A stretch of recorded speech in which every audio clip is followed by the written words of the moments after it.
What's going on, my fellow A-Plusers? Welcome back once again to a brand new episode. It is I, your host, as always, Adam Perez, certainly coming through once again as we have ourselves a brand new Black Lightning review to go ahead and dive into today as we wind up getting episode number 8, a brand new episode this week that we're going to go ahead and sink our teeth into. The fact that we had a Painkiller pilot last week, we are now in fact back to our regularly scheduled program, if you will, as Black Lightning is back with a brand new episode as we really get to focus on Jefferson Pierce along with his family this time around. But one of the things that I will say about this episode that I really enjoyed, I had no idea we were going to have ourselves a guest appearance here by Khalil himself. Jordan Calloway actually does go ahead and reprise his role as Khalil towards the very end of this episode. A nice little, homage to the previous week's episode, if you will. I wasn't quite sure how much of Painkiller we would actually see this season of Black Lightning, if it was just going to be that episode 7 for the Painkiller pilot. But the fact that Jordan Calloway still seems to have a presence on the Black Lightning show,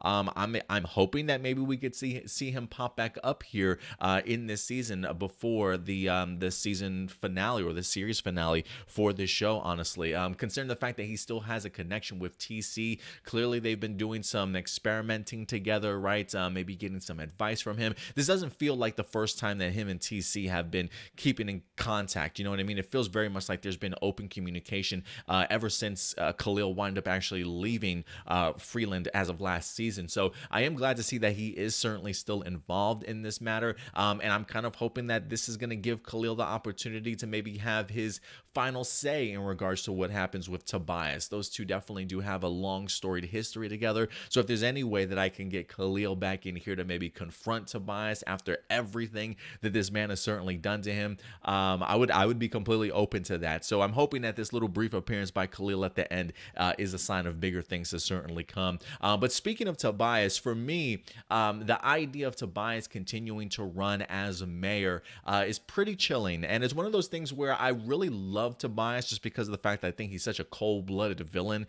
This guy always has some sort of scheme, right? Like, there's very few people, I feel like, even in DC television world in general, that I feel like that could kind of compare and compete with Tobias on the sense of really great villains, right? I feel like maybe a great counterpart to Tobias would be somebody like a Lex Luthor.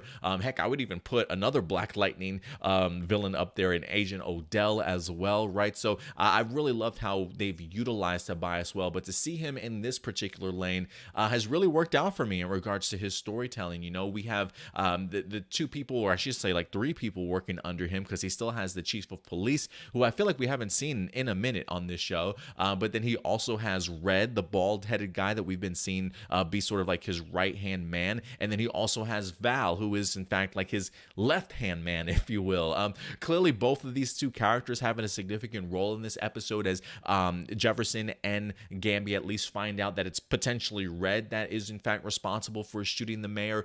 They were talking about the idea previously that the bullet itself was still inside of its case, so you needed somebody that had it to deal with like magnetism or is able to move objects around or whatever the case may be. And we even get the opportunity to see a glimpse of Red's abilities in here, and that is in fact, it seems like magnetism, as he's not only bending like a golf club around somebody's neck, but he's also navigating a bullet around, things like that too. So talk about blowing your cover here. Red definitely has been found out by Black Lightning along with Gambi, so it should be interesting to see how they certainly approach that. But the other character in Val has been really fascinating, because we have seen Jefferson along with Lynn trying to work together in here, despite the pushback and the differences that they've certainly had over the past season or so, or over the past year. After the events of what happened in Freeland last time, they are at least certainly working together. And one of those things is to find out exactly what Val's metahuman abilities are. First and foremost, when it comes to them just as a couple, I do at least appreciate the fact that Jefferson recognizes what his request certainly meant of Lynn, right? The idea of going back on her sobriety. He's been so adamant about her trying to, having her focus and really get back on the wagon, if you will, or on the saddle of sobriety sobriety. So the fact that it's Jefferson that suggests her to go ahead and pump some more metahuman abilities inside of her did leave me scratching my head. I even gave him a little bit of an earful when we did talk about that last time. So the fact to see him come around and finally understand how Lynn is feeling, how she kind of took what he was certainly saying, I'm at least glad that there was an apology, and maybe it'll get these two back on the same page. But the discovery of Val's abilities were really interesting here in this week's episode. The idea that she wanting to continue to stay sober, which I gotta really appreciate Lynn for, the fact that she's at least honest with herself that sobriety, while she's been doing a good job, she can probably be doing a little bit better. I love the fact that she decides on to see if she can ask Gambi to go ahead and test out these metahuman abilities, and seeing how Val is in fact a nullifier. I love the revelation of that coming to us in the sense of TC's abilities not working, right? Having Gambi come by, his abilities not working, Gambi leaves, they're back and working again, and then he comes back and then they're completely nullified again. And not just TC's abilities, but also Jefferson's as well. So I thought that was a really neat way to go ahead and give us the reveal as to what Val's powers were. But talk about just making Tobias even that much more deadly to have these two metahumans nearby him, right? As long as Val's around, pretty much nobody's metahuman abilities will work around Tobias. So I do find that really fascinating. But I guess in a sense, does that nullify Tobias's powers too, right? Because he certainly has his own abilities as well. So I am kind of curious to see how that's going to play itself out. But talk about Tobias just kind of going about things, I don't want to say the right way, but at least trying to come across like he's got a clean record, right? Like he's not doing anything wrong. The idea that he's really giving Jefferson Pierce a hard time doesn't surprise me when it comes to Tobias. But what does surprise me is the idea of how clean it looks, right? Like even TC is finding a hard time to try and even point out how all of this is just fraudulent, how it's just complete fake. That's what Tobias is certainly pushing, because as of right now, he's got Jefferson Pierce being like local enemy number one when it comes to Freeland in regards to this news of Jefferson embezzling money from Garfield High for himself and for his family. So he's definitely trying to drag Jefferson's name in the mud. And when you've got somebody as powerful as Tobias who knows your secret identity, you definitely do have to pick and choose your battles wisely. And so I have enjoyed seeing Jefferson along with Lynn and even along with Gambi trying to put these pieces together before they actually do something about Tobias, if you will, because everybody right now is looking down on Jefferson, even his own high school students. We even had some of the students in here protesting against Jefferson Pierce, saying that the money is theirs and things like that, right? Just kind of convicting this man before he's even been proven guilty, if you will. So I did find that pretty interesting, and just to see how some of the students in Garfield certainly react to Jefferson Pierce in here. But yeah, when I say Tobias is not pulling any punches, he's definitely not only trying to tell Jefferson that he's setting him up for embezzling, but also trying to go ahead and tear down his father's household, which the other Garfield High School teacher was currently living in, right? The idea that Jefferson gave this guy a place to live, and now this guy's taken a free pair of keys from Tobias that's offered him a brand new house and a brand new location in return for really destroying the neighborhood in that area, tearing down Jefferson's father's home, if you will, or is it his grandfather's home? I think his father passed it down to him and things like that. But I do find it interesting just to all the lengths in which Tobias is truly trying to ruin Jefferson Pierce. I mean, talk about trying to get under Jefferson's skin. Tobias is definitely doing that, to certainly say the least. So I'm really enjoying how that definitely is coming along for both of those characters. One of the other things that jumped out at me in here continues to be the relationship between JJ, or I should say Jennifer, and Jefferson. Now, I was kind of always almost under the impression that by the last time that we wind up seeing Jennifer and Jefferson together, that any concerns or worries that he might have had would have been kind of swept under the rug, right? I mean, anytime I feel like you're sitting with your daughter outside of her window on the rooftop, contemplating and talking about each other's lives and things like that, I would think that that would mean you guys have made up and you completely trust the idea that this is in fact your daughter. But the fact that even Lynn kind of brings up the idea to Jefferson that at some point in time you're gonna have to just kind of accept the fact that this is our daughter, I thought that was interesting, because I honestly thought that they had wind up making up a little bit. I mean, the fact that he's even greeting her as she's going off to school and things like that, trying to go over some of the details about her new life, if you will. I think they're saying that she's like a cousin to on Lynn's side of the family, or whatever the case may be, coming to live here in the States to go ahead and finish her schooling. So they definitely have had to come up with a brand new origin story and sort of say farewell to their other daughter in Jennifer, even though JJ certainly is her. Still some getting used to, I think, as a viewer, but I love what the actress is certainly doing as Jen. I love the dynamic that she's certainly bringing, especially just her bouncing off of her family member in the sense of Cress Williams, and having her, aka Jefferson, in here, seeing some of just the daughter, or I should say the sibling rivalry between sisters, just to see how they're certainly communicating.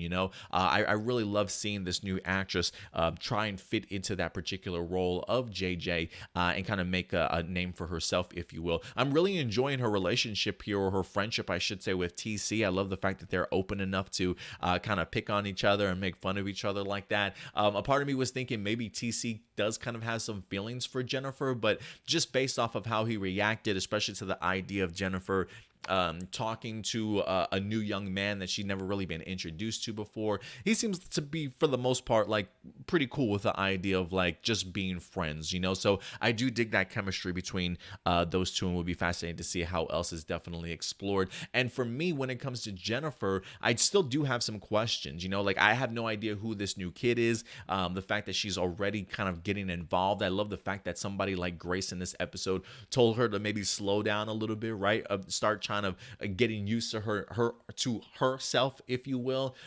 before really kind of making her life complicated by inviting a boy in, or whatever the case may be. So I did find that pretty compelling. But what really jumped out to me too is the revelation here for Lynn, that she's coming to find out that maybe Jennifer is not quite Jennifer.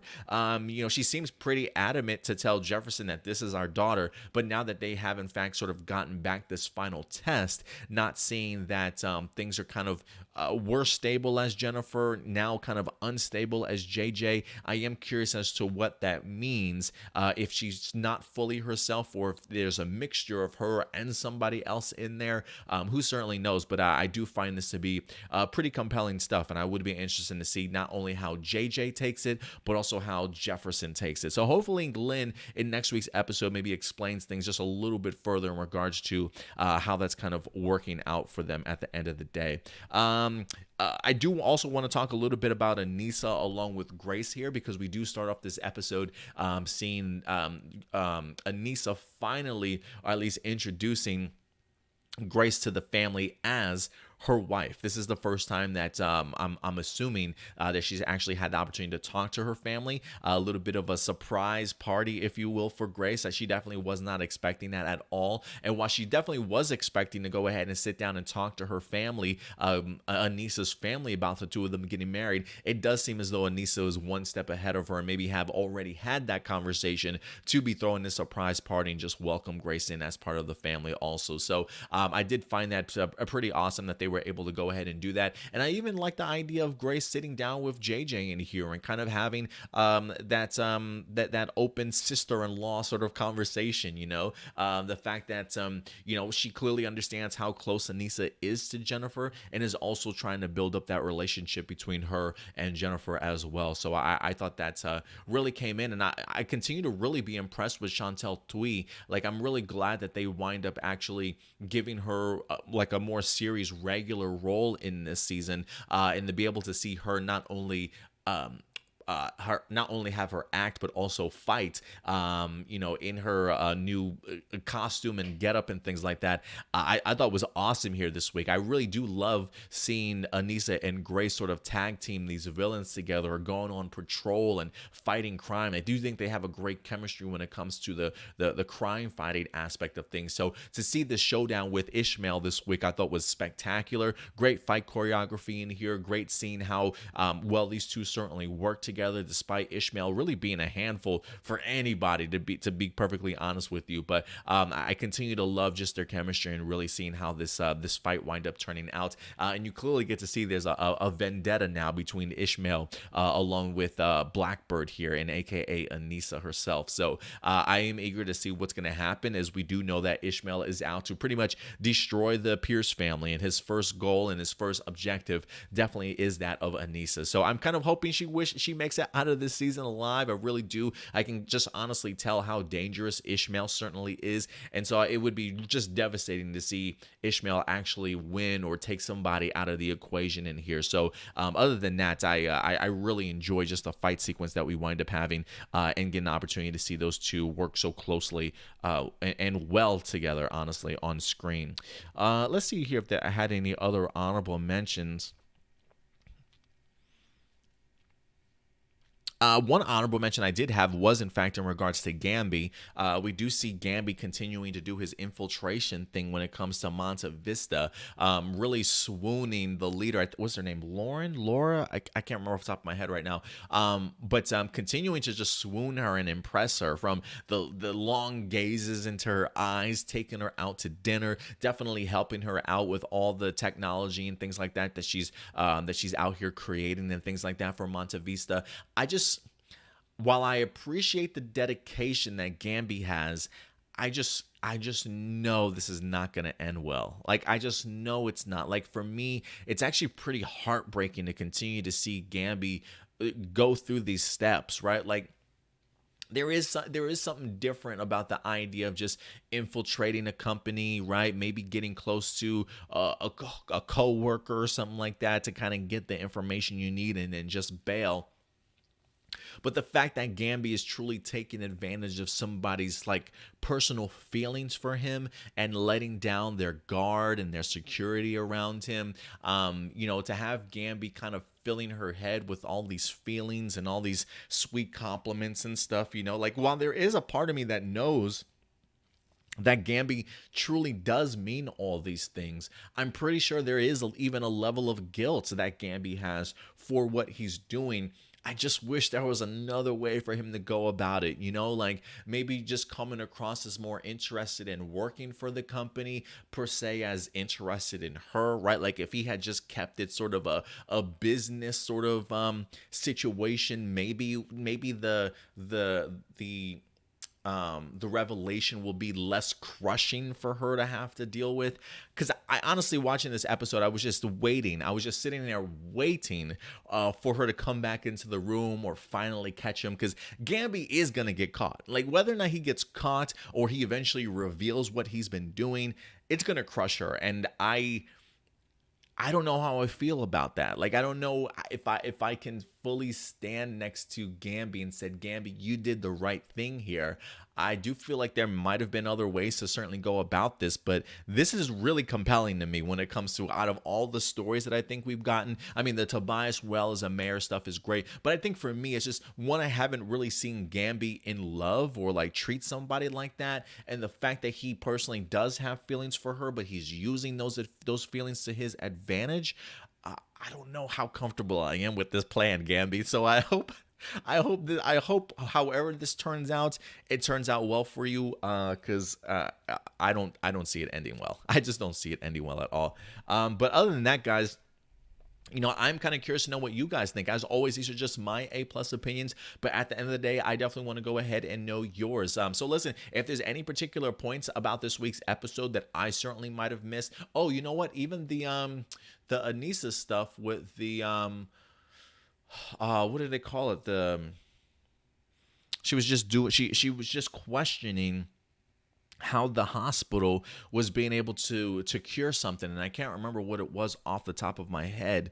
Now it's driving me crazy. Let me see if I can pull this up here real quick, guys, just to go over this one scene, because I remember Anissa walking into the hospital, and she winds up bumping into one of her friends here, that was like 17 weeks pregnant, I think is what she referred to it as. But she came in and they wind up doing tests on her, only to come to find out that she actually had something wrong with her. Let me see.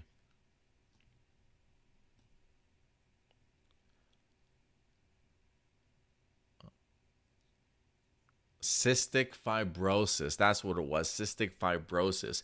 I did find this revelation interesting too. The fact that Monte Vista is flagging women that are pregnant that happen to have cystic fibrosis. Talking about this just an outpatient thing now, where it's just a one-day procedure, I guess, where they can remove it from your system, or whatever the case may be. I'm kind of curious as to how Monte Vista is even connected to this. I'm wondering if this is a Tobias plan that he has in store, similar to like on part with the idea of trying to build like a hospital and things like that in Freeland. I am wondering if those two things are in fact connected. But the fact that Blackbird herself was doing some investigation at the end of this episode, which is what triggered Ishmael to pop up in the first place, there definitely will be some investigative work into this cystic fibrosis sort of situation that's kind of going on currently. So I am intrigued to kind of see how that plays itself out. But other than that, guys, listen, if there are characters that I missed that you guys want to continue to focus on and talk about, if there's storyline details or plot items that I might have missed out on that you want to further discuss, also, please let me know your thoughts in the live chat or the comment section box below as to what you guys thought about this particular week's episode of Black Lightning. But other than that, guys, that's going to do it for us here today as always. But we definitely will be back next week now that Black Lightning is in fact back with brand new episodes. No hiatus, hopefully not for a while. I'm not sure. I didn't get a preview for next week's episode in Black Lightning, so I'm kind of curious now as to whether or not there is a new episode of Black Lightning. Regardless if there is or isn't, the next episode, guys, for a new episode, we will be back to go ahead and break it down for you guys. So definitely join us. Hit that subscribe button if you haven't done so yet, along with that bell notification, so that when we do drop brand new videos, you will certainly be notified. Also, please go ahead and feel free to like this video. Hit that big thumbs up if you continue to love our content, and definitely go ahead and leave a comment if you did as well. It definitely goes a long way, ladies and gentlemen. But until next time, do us a big favor. Take care of yourselves, take care of each other, and as always, keep it A+. I'll talk to you guys later. Bye.